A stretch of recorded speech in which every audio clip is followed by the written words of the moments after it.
Good morning. If you have a moment, I'd like to just sort of give a brief recap of the Kenya mission.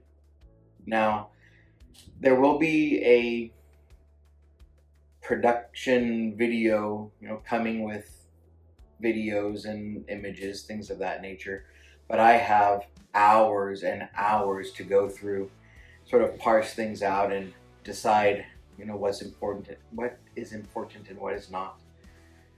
But I didn't want to leave you hanging for too long. I also intend to write a letter, to send out. But that being said, just real quick, I'd like to ask everybody to go to the new website which is faithsummitministry.org, and there on the back page you'll see a link that you can click on, and it will take you to a Google document page, a form that you can fill out as detailed or as brief as you like. But primarily what I'm looking for is addresses for mailing and also email addresses. It's a lot more convenient to send out more frequent updates through email than it is, through the post office.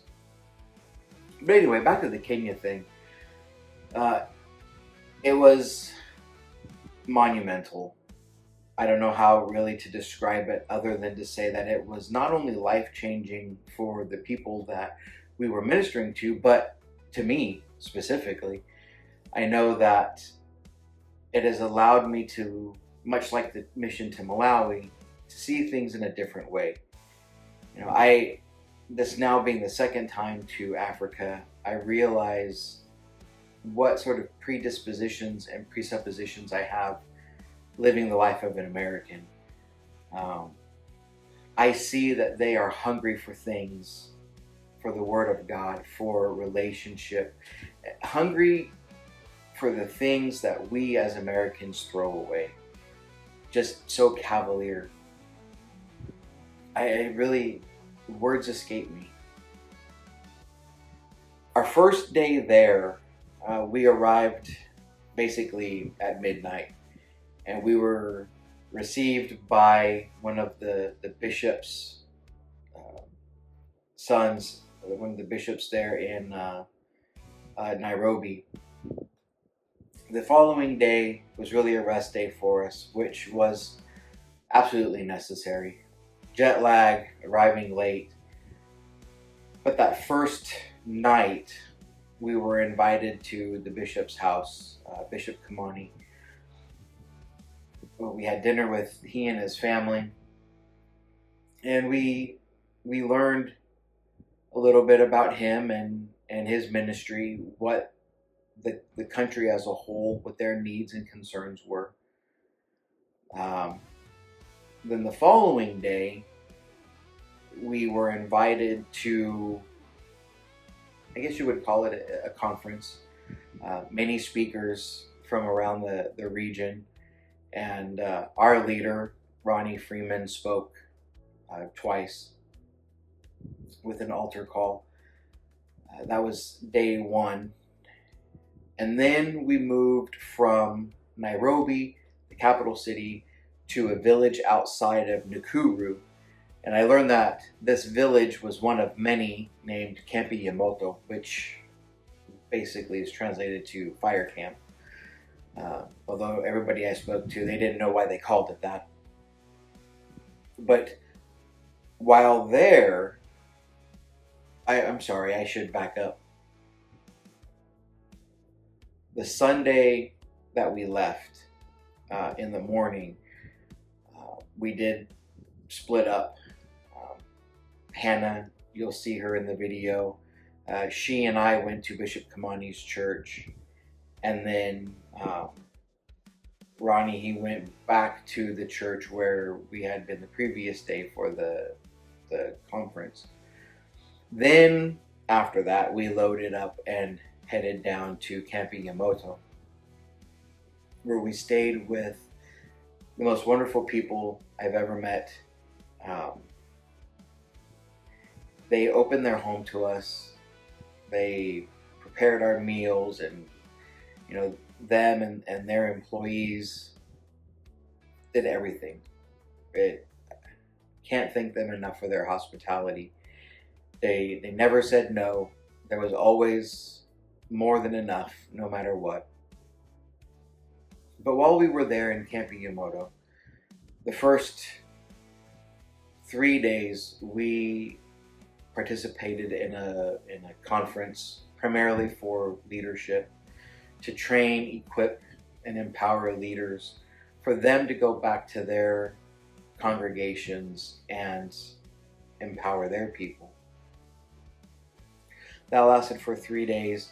And then the fourth day, we had half a day at the conference, which originally was expected to be just a sort of a general session. But the previous day, I had the honor and opportunity to speak to the men, to the leaders there.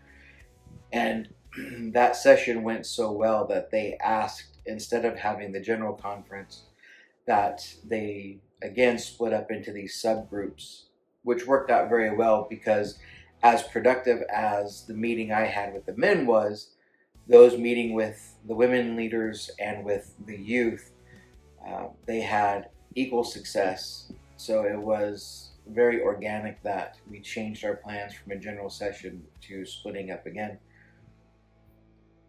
And after that, in the afternoon, we started our first day or first afternoon with a revival.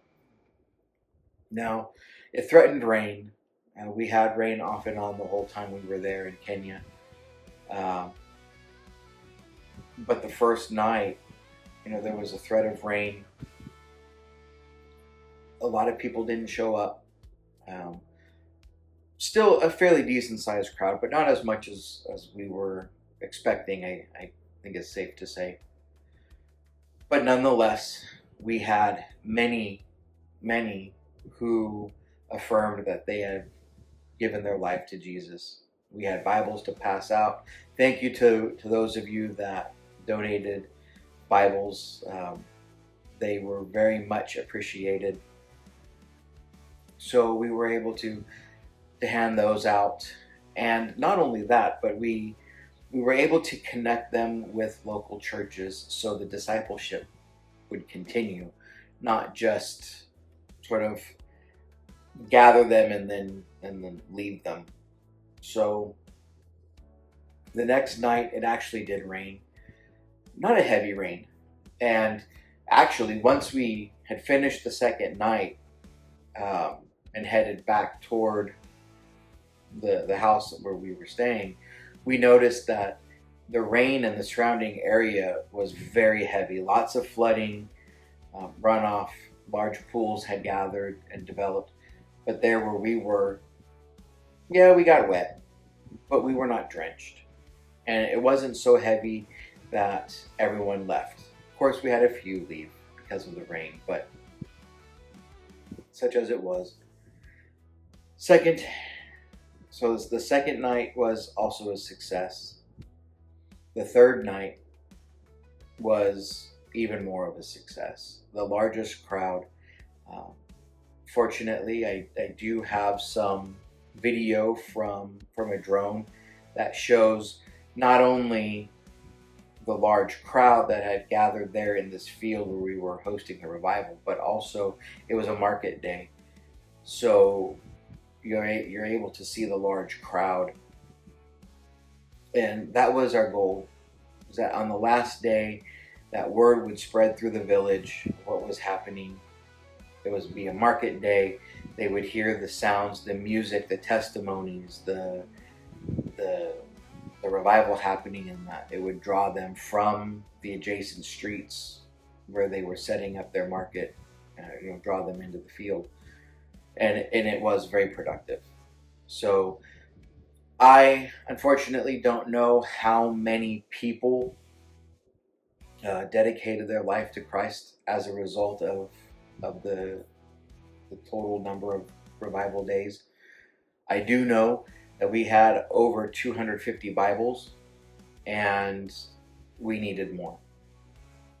So I consider that a success. because not only were these the people that raised their hand and indicated that they had, but these are people that we have information for. We were able to set them up with local churches for discipleship. So, to my mind, even though those numbers may not be the thousands that many other ministries publish, I know that these 300 or so, is my guess, that they're lasting. It's not just somebody who swept up in the emotion of the event makes a promise that they never really intended to keep. So all in all, the Kenya mission was an absolute success, and I look forward to putting out a video. I will warn you in advance, help you to manage your expectations for that video. As it happened with the first trip to Malawi, we had equipment problems, and we always will. We're not, the focus of our trip there is not to produce a video. Obviously, the focus is to win souls to Christ, to make heaven crowded, as they say. So the recordings they often start late, stop early, or the equipment malfunctions, and we don't have an ability to call cut, reset, and restart. So I say that just to make excuses, I guess is the way that it is. So we can limit our expectations of what this final product is going to look like. We have some recording of all three of us preaching, both at the churches that we split up into. And I should say also that after the revival, the Sunday before we left to come home, we also split up amongst all of us, and we had the honor to preach at many of the local churches. Because once we had assembled in Camp Yamoto, there was me, Hannah, Ronnie, plus Enoch and Gift from our Malawi team, and we had Josue from the Dominican Republic of the Congo. He joined us in Malawi and decided to join us again this time in Kenya. And then we had a local worship leader. Her name is Carol. I'm sorry, Carol, I don't know how to pronounce your last name. But we all split up on that last Sunday and again had the honor to preach separately. And then the next day was to come home. The flight left at 11:59 p.m. and then it really, I guess, a total of 20 hours of flight time, come back to the United States. Me, obviously, to LAX, and Hannah and Ronnie to Houston. So again, before I ramble, I do intend to put out my normal 10 to 15, I'm hoping for a 10 to 15 minute sort of a recap video, kind of a digital slideshow, scrapbook sort of feel to it, with some recording highlights. But then I also want to make a video of that focuses more on certain aspects. They may be a little bit longer format, maybe not quite as interesting, but I think it's important to show that the work that's being done there is important, and that your efforts and your support, whether it be financially or through prayer, your support in general is not being squandered. God gives us the responsibility of being stewards of the resources that He gives us, and I respect that. So if you, as a steward of the resources you're given, decide that these efforts are where you want to put those resources, then I want to make sure you see the fruit of that. So again, I can ramble. look forward to that video. And Romania is coming up in July. Looks like it'll be the 6th through the 11th. It's kind of a short trip, but the point of the Romania mission is to reach I guess you could call them a separatist population. They consider themselves to be at least culturally Muslim, even though they don't necessarily practice Islam, but they are suspicious and cautious people. So there has been some resistance with missionaries that go to contact them. The idea is to provide for the kids, love on the kids, let the parents come and see that we're genuine, that we don't have any ulterior motives, and hopefully that will pave the way for revivals toward the adults in the future. But right now we have to start slow. So until next time, I gotta get busy, get back to work. I'll see you soon. God bless.